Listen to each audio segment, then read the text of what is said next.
Bible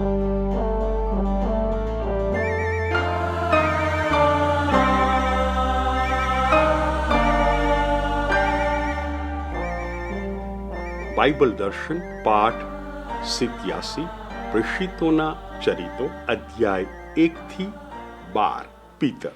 આપણે પ્રેષિતોના ચરિત્રો ગ્રંથના 28 અધ્યાયમાં શું જાણવા મળે છે એ એકઠું કરવાના છીએ. એ માટે જરા માળખું જોઈ લઈએ. અધ્યાય 1 ધર્મ સભાના તબક્કામાં પ્રવેશ, મુક્તિનો ઇતિહાસ, સલ્વેશન હિસ્ટરી, પહેલો તબક્કો ઇઝરાયેલનો, બીજો તબક્કો ઈસુનો, ત્રીજો તબક્કો ધર્મસભાનો. આ અધ્યાય 1માં 12 પ્રેષિતો પર ધ્યાન કેન્દ્રિત કરવામાં આવે છે અને સ્થળ છે યરૂશાલેમ. અધ્યાય 2 અધ્યાય 5માં યરૂશાલેમમાં કાર્ય. આ અધ્યાયોમાં પિતર અને યોહાન આ 2 પ્રેષિતો પર ધ્યાન કેન્દ્રિત કરવામાં આવે છે. અધ્યાય 6 કડી 1 અધ્યાય 15 કડી 35 સુધી યરૂશાલેમની બહાર કાર્ય. આ અધ્યાયોમાં પિતર અને 7 સહાયકો પર ધ્યાન કેન્દ્રિત કરવામાં આવે છે. અધ્યાય 15 કડી 36 અધ્યાય 28 કડી 31 સુધી રોમ તરફ. આ અધ્યાયોમાં પાઉલ પર ધ્યાન કેન્દ્રિત કરવામાં આવે છે. હવે આ પાઠમાં તો આપણે અધ્યાય 1 અધ્યાય 12નો અભ્યાસ કરીએ છીએ, જેમાં માત્ર પિતર પર ધ્યાન કેન્દ્રિત કરવામાં આવશે. એટલે આપણે આ પાઠનું મથાળું રાખ્યું છે અધ્યાય 1-12 પિતર. અધ્યાય 1માં કડી 8 અગત્યની છે, કારણ કે એ કડીમાં ઈસુ પોતે આદેશ આપે છે. પવિત્ર આત્મા જ્યારે તમારા ઉપર ઉતરશે ત્યારે તમને શક્તિ પ્રાપ્ત થશે અને તમે યરૂશાલેમમાં, સમસ્ત યહૂદિયામાં અને શમરૂનમાં અને ઠેઠ ધરતીના છેડા સુધી મારે વિશે સાક્ષી પુરુષો. પ્રેષિતો ક્યાં ક્યાં કામ કરશે એ ઈસુ પોતે નકશો તૈયાર કરી આપે છે. યરૂશાલેમમાં, યરૂશાલેમ યહૂદિયા પ્રાંતમાં, પડોશી પ્રાંત શમરૂન અને શમરૂનથી પછી ઠેઠ ધરતીના છેડા સુધી. લ્યુક જ્યારે લખતા હતા ત્યારે રોમ ધરતીનો છેડો મનાતો. પહેલા અધ્યાયમાં 9મી કડીથી 12મી કડીમાં ઈસુનું સ્વર્ગારોહણ આપણે વાંચી શકીએ. 14મી કડીમાં મા મરિયમનો ઉલ્લેખ. હવે ઈસુનું સ્વર્ગારોહણ 40 દિવસ પછી થાય છે એવું પહેલા અધ્યાયની 3જી કડીમાં કહેવામાં આવ્યું છે. તેમણે 40 દિવસો સુધી તેમને દર્શન દઈને ઈશ્વરના રાજ્ય સંબંધી વાતો કરી હતી. 40 દિવસ. યહૂદી ધર્મમાં ગુરુની પરંપરા, એ પરંપરા મુજબ જો શિષ્ય ગુરુના ચરણે, ગુરુના સાનિધ્યમાં 40 દિવસનો સમય ગાળે તો ગુરુનું જે જ્ઞાન છે એ પ્રાપ્ત કરી શકે, ગુરુના જે ગુણ છે એ પામી શકે. અને એટલે 40 દિવસ સુધી ઈસુ આ પ્રેષિતોને પોતાના સાનિધ્યનો લાભ આપે છે. હવે પ્રેષિતો તૈયાર છે. એક યહૂદા ઇશ્કરિયોતની જગ્યા ભરવાની છે અને એ પહેલા અધ્યાયમાં 23મી કડીથી 26મી કડીમાં મથિયા નામના પ્રેષિતથી એ જગ્યા ભરવામાં આવે છે. અધ્યાય 2માં 50માનું પર્વ. 50માનું પર્વ એ યહૂદી તહેવાર છે જેનું વર્ણન કર્મકાંડના ગ્રંથમાં આપણે વાંચી શકીએ. કર્મકાંડનો ગ્રંથ 23મો અધ્યાય 15મી કડીથી 21મી કડીમાં અને અનુસંહિતાનો ગ્રંથ 16મો અધ્યાય 10મી કડીમાં 50 સંખ્યા છે. આ પર્વ પાસ્ખા પર્વ પછીના 50મા દિવસે આવતું. પાસ્ખા પર્વ કાપણીનો પર્વ, કાપણીનો ઉત્સવ. એ કાપણી બાર્લી નામના એક ધાન્યની. પછી 7 અઠવાડિયા ઘઉંની કાપણી થાય અને 50મા દિવસે એ કાપણી પૂરી થાય એટલે ભક્ત યરુશાલેમના મંદિરમાં આવીને ધાન્યનું અર્પણ ચઢાવે. સ્વેચ્છા બલિ કહેવાય એને. ઉપજ પ્રમાણે સ્વેચ્છા બલિ એટલે 50માનું પર્વ એ બલિ ચઢાવવાનું પર્વ ધાન્યનું. પણ હવે ઈસવીસન 70માં મંદિર તૂટી પડ્યું. હવે ક્યાં બલિ ચઢાવવો, ક્યાં અર્પણ કરવું? એટલે પછી આ અર્પણનું અર્થઘટન કરવામાં આવ્યું. આપણે મહાપ્રસ્થાન 19મો અધ્યાય 1લી કડીમાં જોઈ ગયા છીએ કે રાત આ સમુદ્રમાંથી બહાર આવેલી ઇઝરાયેલી પ્રજા 3 મહિને સિનાઈ પર્વત આગળ પહોંચે છે અને 3 મહિને સિનાઈ પર્વત આગળ પ્રભુ સાથે કરારથી બંધાય છે. એટલે હવે આ પર્વને યહૂદીઓ કરારનું નવીનીકરણ, એ પર્વ કરારનું નવીનીકરણ કરવા માટે વાપરે છે. ભલે અર્પણ નથી થઈ શકતું, આપણે આજે આપણી જાતનું અર્પણ કરીએ છીએ. પ્રેષિતો એ પર્વ ટાણે પવિત્ર આત્મા પ્રાપ્ત કરે છે, પવિત્ર આત્માનું અવતરણ થાય છે. અને જો આપણે ત્યાં ગણીએ તો 15 ભાષાના લોકો હવે આ પ્રેષિતોને સાંભળી રહ્યા છે. અને એવું તો વેધક એ પ્રવચન, એ વક્તવ્ય, એવી તો પવિત્ર આત્માની ભરપૂર શક્તિ કે 3000 ભક્તો ધર્મસંઘમાં પ્રવેશે છે. 3જો અધ્યાય. અને હવે સમગ્ર ધ્યાન પીતર અને યોહાન પર. આ બંને જન્મથી લૂલો એક માનવ છે, નામ નથી આપવામાં આવ્યું. ઉંમર એની 40 કરતાં વધારે છે. એટલે 40 કરતાં વધારે ઉંમર, જન્મથી લૂલો.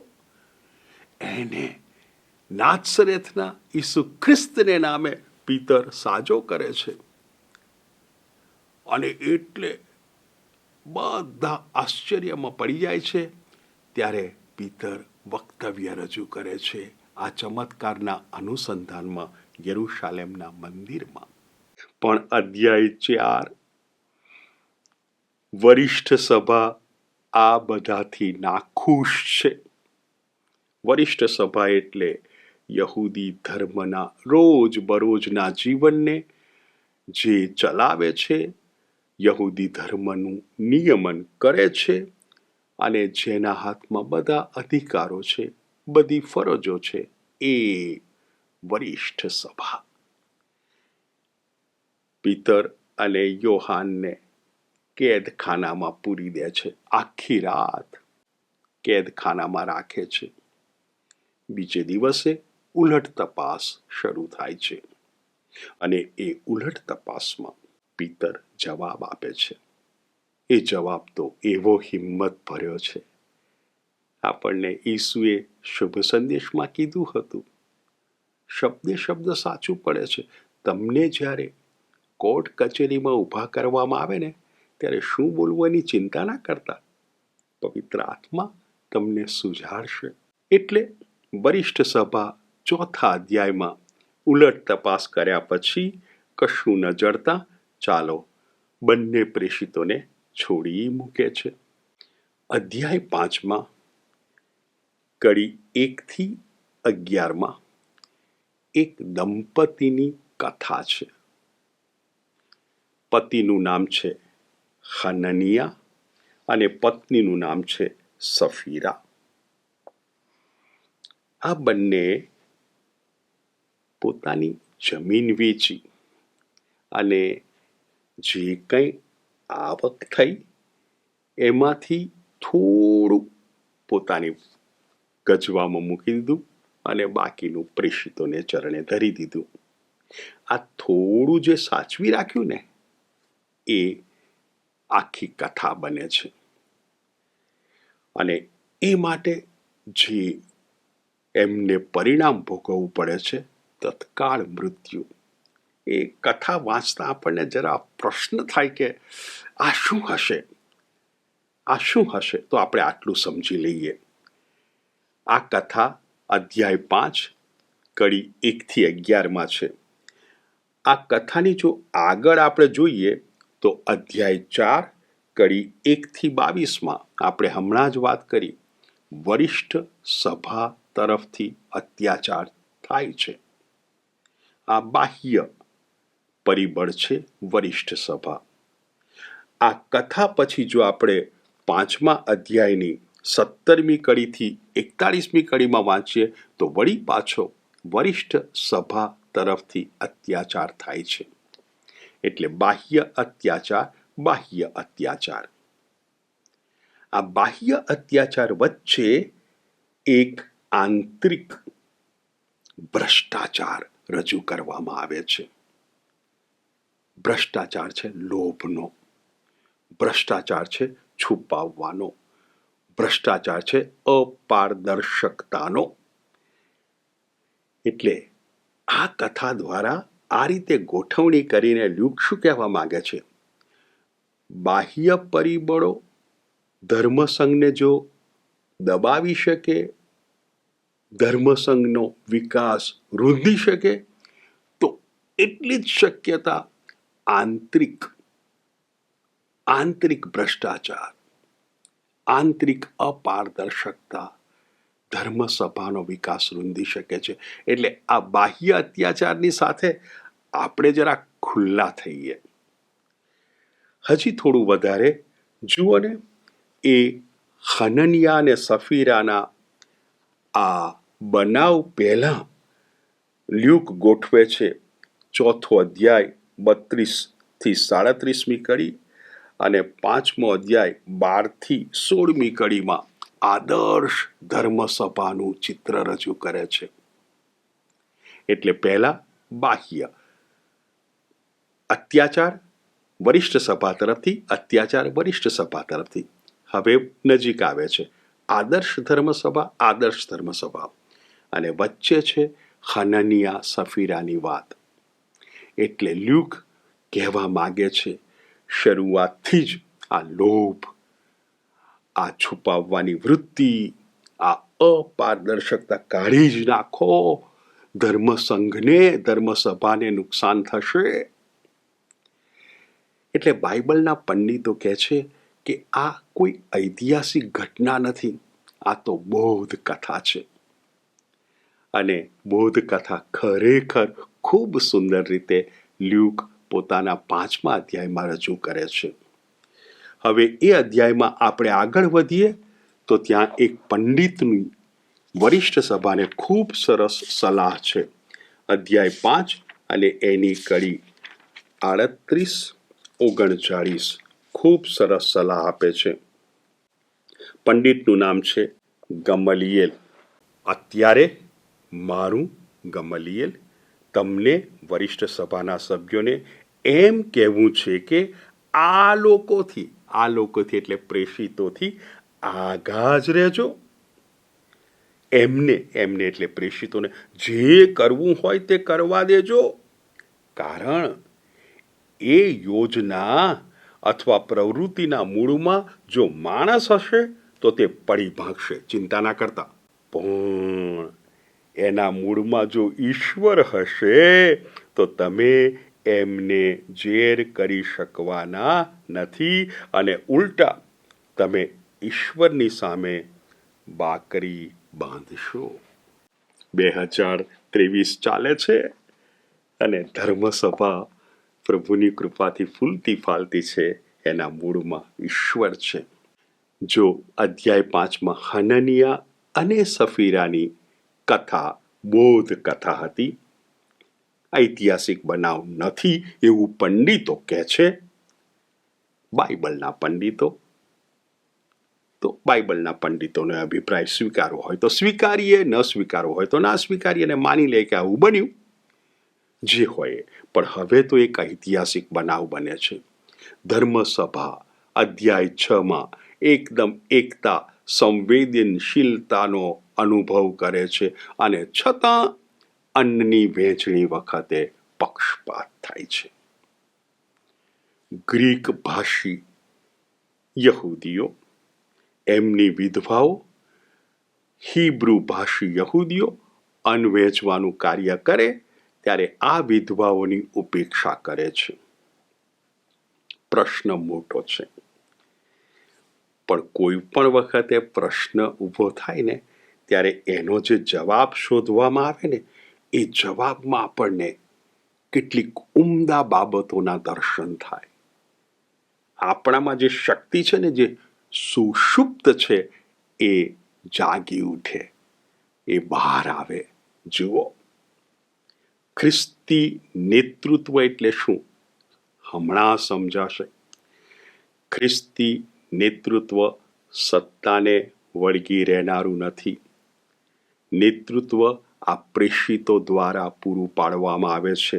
જ્યારે પ્રેષિતોને આ સમસ્યા જણાવવામાં આવે છે ત્યારે પ્રેષિતો શું કહે છે? અધ્યાય 6 કડી 2. આથી 12 પ્રેષિતોએ બધા શિષ્યોને ભેગા કરીને કહ્યું, ઈશ્વરની વાણીને પડી મૂકીને અમે ભાણાની ચિંતા કર્યા કરીએ એ ઠીક નથી. એટલે અમારું કામ ઈશ્વરની વાણી, બીજું કામ ભાણાની ચિંતા, અનાજની વ્યવસ્થા, ખોરાકની વ્યવસ્થા. તો આ તો 2 જુદા જુદા કામ છે. ચાલો ને આપણે સત્તામાં ભાગીદારી કરીએ. જુઓ કેવું ઉમદા દિલ છે નેતૃત્વનું.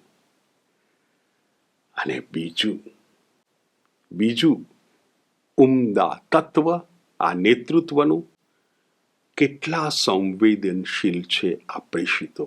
હાસ્યામાં ધકેલાયેલા છે.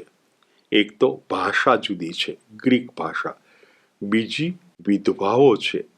હાસ્યામાં ધકેલાયેલો સમૂહ છે. પ્રેષિતો એમનું સાંભળે છે. આ છે ખ્રિસ્તી નેતૃત્વ.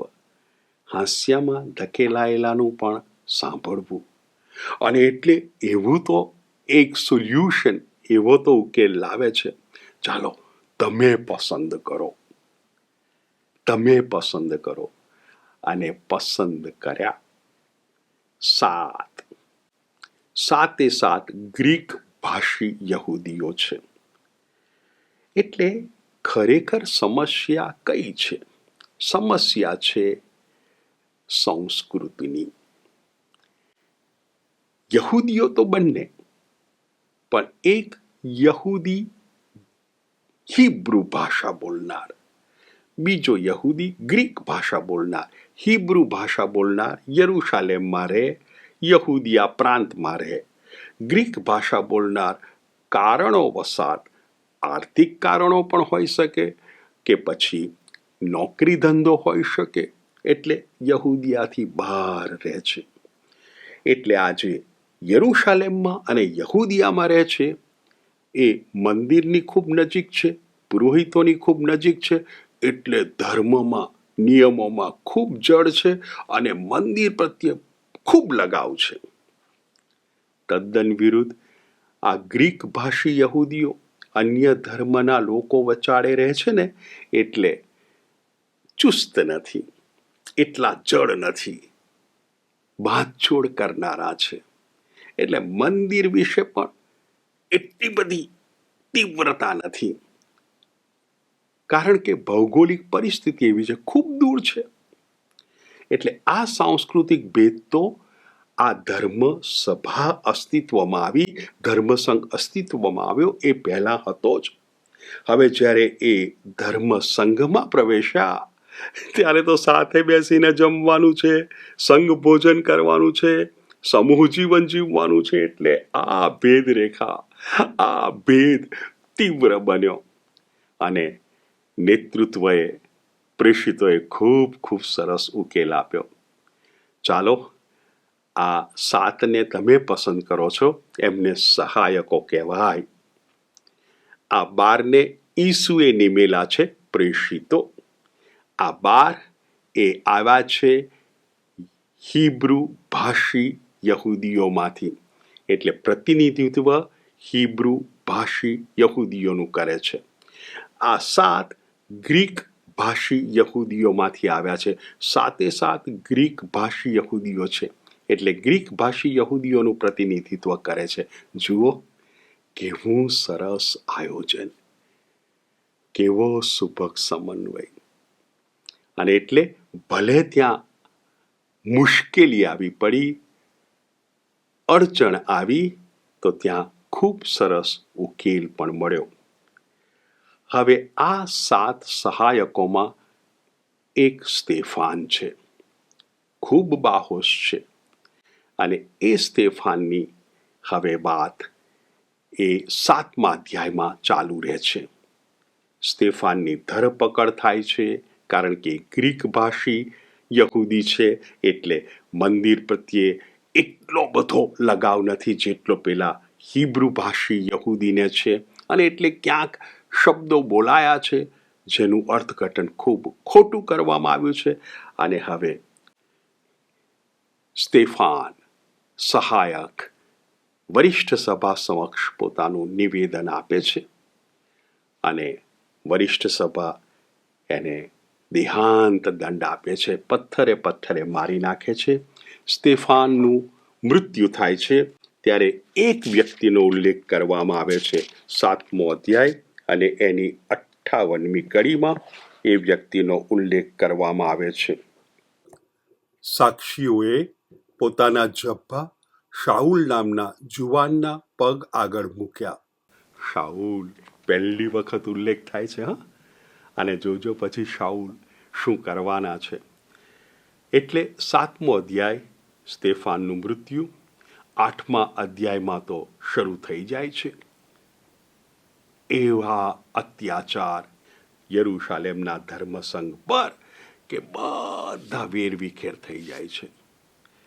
હવે 7 સહાયકોમાંનો એક ફિલિપ, ડીકન ફિલિપ શમરૂનમાં જાય છે.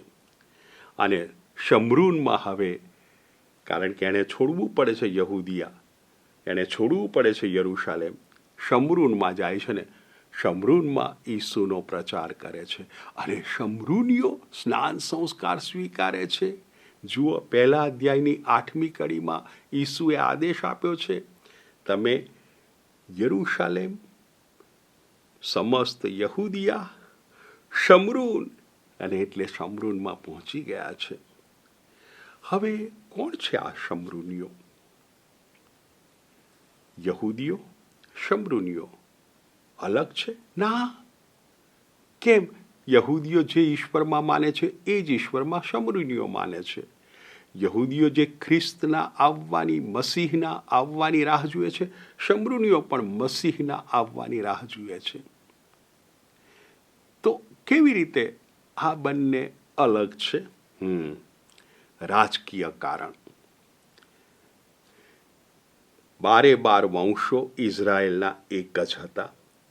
રાજા શલોમોનના મૃત્યુ પછી એનો દીકરો રાજા રહોબામ ગાદી પર બેસે છે, ત્યારે 12 વંશો આ રીતે છૂટા પડી જાય છે. 10 વંશો ઉત્તરમાં, 2 વંશો દક્ષિણમાં, રાજકીય કારણોસર. હવે આ 10 વંશો એ ઇઝરાયલ નામ ધારણ કરે છે. આ 2 વંશો યહૂદા નામ, આ ઉત્તરનું રાજ્ય, આ દક્ષિણનું રાજ્ય. કાળક્રમે ઈસવીસન પૂર્વે 722માં આ ઉત્તરનું રાજ્ય અસીરિયા, જે આજનું ઈરાક, એનાથી પરાજિત થાય છે અને ત્યાં વર્ણ સંકર પ્રજા પેદા થાય છે કે જે અન્ય દેવોની પૂજા કરે છે. એટલે આ દક્ષિણના જે 2 વંશો છે એ આ બધાને શમરૂનીઓ કહે છે અને એ બધાથી ધાર્મિક રીતે પણ હવે અલગ થઈ જાય છે. હવે આ શમરૂનીઓ આ યહૂદીઓના યરુશાલેમને માનતા નથી, યરુશાલેમના મંદિરને માનતા નથી, એટલે એમણે પોતાનું મંદિર ગેરિઝીમ નામના પર્વત પર બાંધ્યું. તો આ દક્ષિણના યહૂદાના જે સત્તાવાળા છે ને એમણે ગેરિઝીમ પર્વત પરનું મંદિર તોડી પાડ્યું. બસ લાગણી દુભાઈ અને વિખૂટા પડી ગયા. જુઓ હવે ઈસુ એકઠા કરે છે. શમરૂનમાં આ જાય છે ફિલિપ અને સ્નાન સંસ્કાર શરૂ થાય છે. સૌથી પહેલો એ સ્નાન સંસ્કાર આપે છે ઇથિયોપિયાના રાણી છે. ઇથિયોપિયાના રાણીએ પોતાના અમલદારને મોકલેલો છે અથવા અમલદાર જાતે આવેલો છે યરુશાલેમ. એ અમલદાર સ્નાન સંસ્કાર સ્વીકારે છે. એટલે જોવા જઈએ તો આ જે અત્યાચાર શરૂ થયા ને એનાથી તો ખ્રિસ્તી ધર્મ યરુશાલેમ અને યહૂદિયા પ્રાંતની બહાર આવ્યો. આ તો આફત આશીર્વાદરૂપ થઈ ગઈ. અંગ્રેજીમાં કહેવાય persecution is a blessing in disguise. નહીં તો આ બધા યરુશાલેમમાં જ અથવા યહૂદિયામાં જ રહ્યા હોત. જુઓ હવે ફેલાય છે ધર્મ. આપણને એમ લાગે કે આ ફિલિપ એકલો જ આવું કામ કરે છે. ના, બધા જ કામ કરે છે, પણ આ લ્યુકની શૈલી છે કોઈ એક પાત્ર પર જ ધ્યાન કેન્દ્રિત કરવાનું. એટલે જાણે બીજા પાત્રો કામ કરતા જ ના હોય. પણ આ રીતે એક પાત્રને ખૂબ પ્રકાશમાં લાવીને લ્યુક બતાવે છે કે બધા પ્રેષિતો ભાઈઓ અને બહેનો લાગી ગયા છે પ્રભુ ઈસુના શુભ સંદેશનો પ્રચાર કરવામાં. ખૂબ સરસ રીત. અને 9મા અધ્યાયમાં શાઉલ એનો હૃદય પલટો થાય છે. ખૂબ સરસ વર્ણન છે, ખૂબ જાણીતું વર્ણન છે. પુનરુત્થાન પામેલા ઈસુ શાઉલને પૂછે છે અને શાઉલ હવે ઈસુનો ભક્ત બને છે.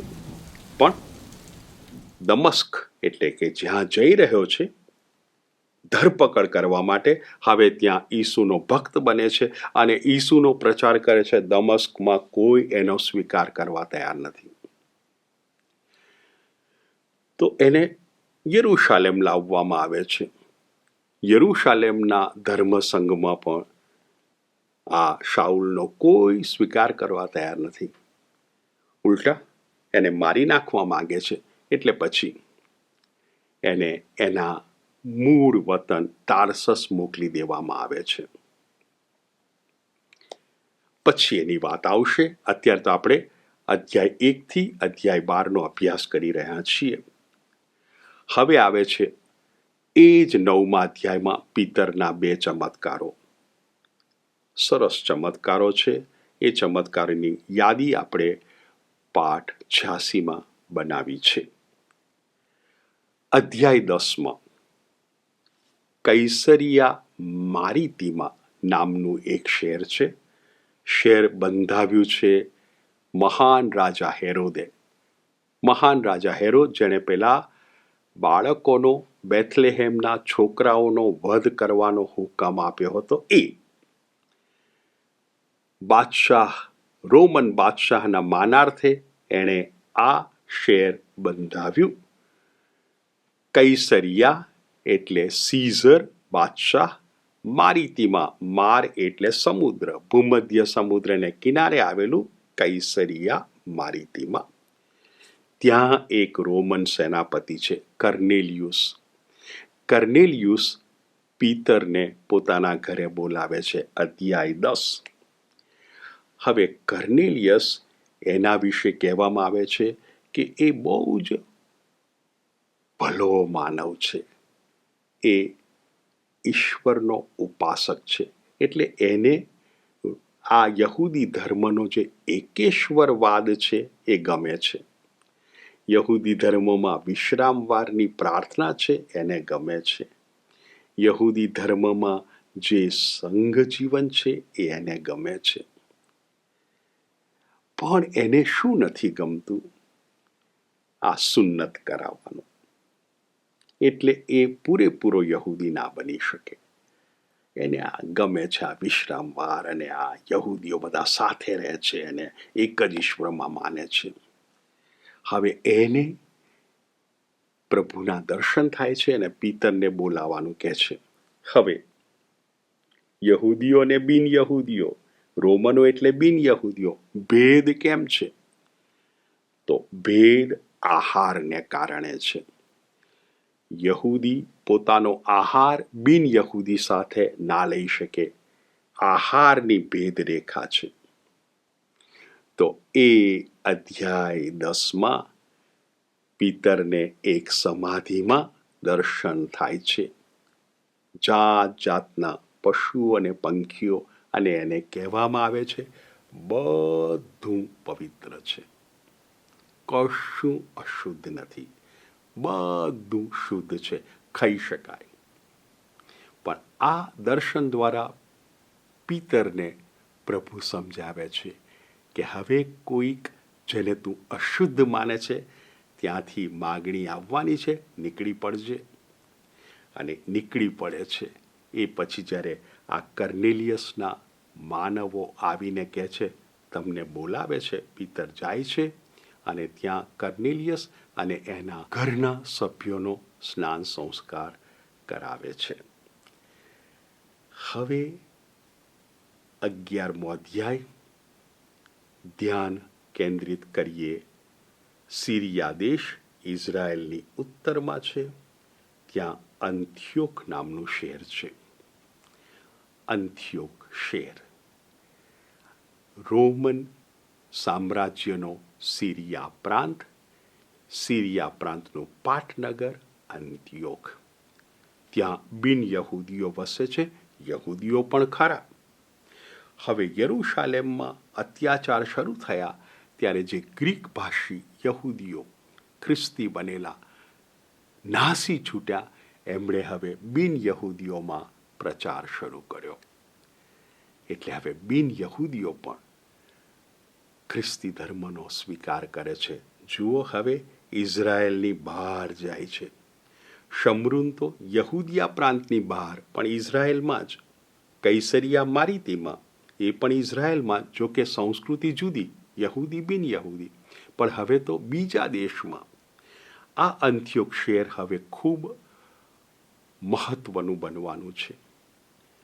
એ બનશે ખ્રિસ્તી ધર્મનું કેન્દ્ર, કારણ કે એ કેન્દ્રથી જ ખ્રિસ્તી ધર્મનો ફેલાવો થશે. જ્યારે યરૂશાલેમ બનશે સિદ્ધાંતનું કેન્દ્ર. કોઈ પણ સિદ્ધાંત, કોઈ પણ મુશ્કેલી, કોઈ પણ ગેરસમજ, તો યરૂશાલેમ આવીને પૂછી જુઓ. સિદ્ધાંતનું કેન્દ્ર. જ્યારે અંથ્યોક બનશે ધર્મનું કેન્દ્ર, ત્યાંથી ધર્મ ફેલાશે. એટલે રોમન સામ્રાજ્યમાં 3 મુખ્ય કેન્દ્રો, એક રોમ, બીજું અંત્યોક અને ત્રીજું ઇજિપ્તમાં આલેક્ઝાન્ડ્રિયા. હવે આ અંત્યોકમાં પહેલવહેલા આ ઈસુનો સ્વીકાર કરનારા, સ્નાન સંસ્કાર સ્વીકારનારાઓ ખ્રિસ્તીઓ કહેવાયા. એટલે શું થયું? હવે ખ્રિસ્તી ધર્મ યહૂદી ધર્મનો એક ફાંટો નથી. યહૂદી ધર્મ અને ખ્રિસ્તી ધર્મ એક અલગ અસ્મિતા ધરાવે છે. એ અંત્યોકથી આ નામ શરૂ થયું, ખ્રિસ્તી. 12મો અને છેલ્લો અધ્યાય આ પાઠ માટે, કારણ કે આ પાઠ 1 થી 12નો અભ્યાસ કરે છે.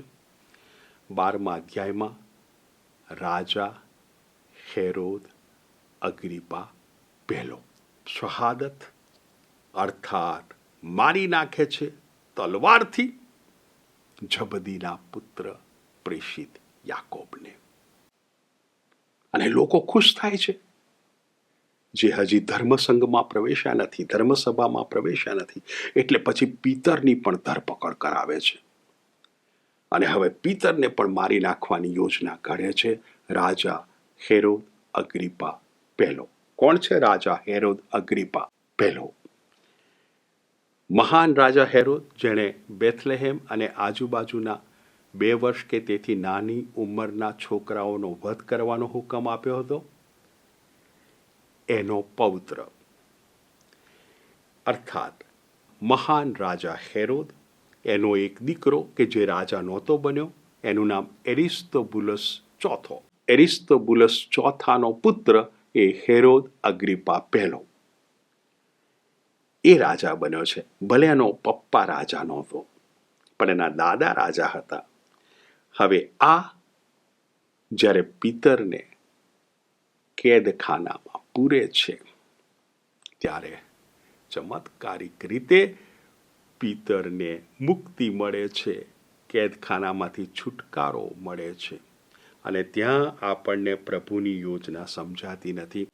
પ્રભુ, તમે જબદીના દીકરા પ્રેષિત યાકોબને મરવા દીધો, પણ તમે એ જ રાજાને હાથે પિતરને મરતો બચાવી લીધો. પ્રભુ, તમારી યોજના કેવી? પ્રભુ જાણે. આપણે તો એટલું જ જાણીએ છીએ, યાકોબ શહીદ થયા, પિતર જેલમાંથી મુક્ત થયા, અને ત્યાં 12મો અધ્યાય પૂરો થાય છે. આ 12મા અધ્યાય પછી હવે આ પિતર ભૂંસાઈ જશે, અદૃશ્ય થઈ જશે, કારણ કે હવે મુખ્ય પાત્ર બનવાનો છે પાઉલ. પણ 15મા અધ્યાયમાં હજી એક વક્તવ્ય આવશે, પિતરનું છેલ્લું વક્તવ્ય યરૂશાલેમની મંત્રણા દરમિયાન. પણ 12મા અધ્યાયથી હવે પિતર સ્ટેજ ઉપરથી ખસી જાય છે. હવે લ્યુક સઘળું ધ્યાન કેન્દ્રિત કરશે પાઉલ ઉપર. અધ્યાય 13થી અધ્યાય 28 એ આપણા હવે પછીના પાઠનો વિષય.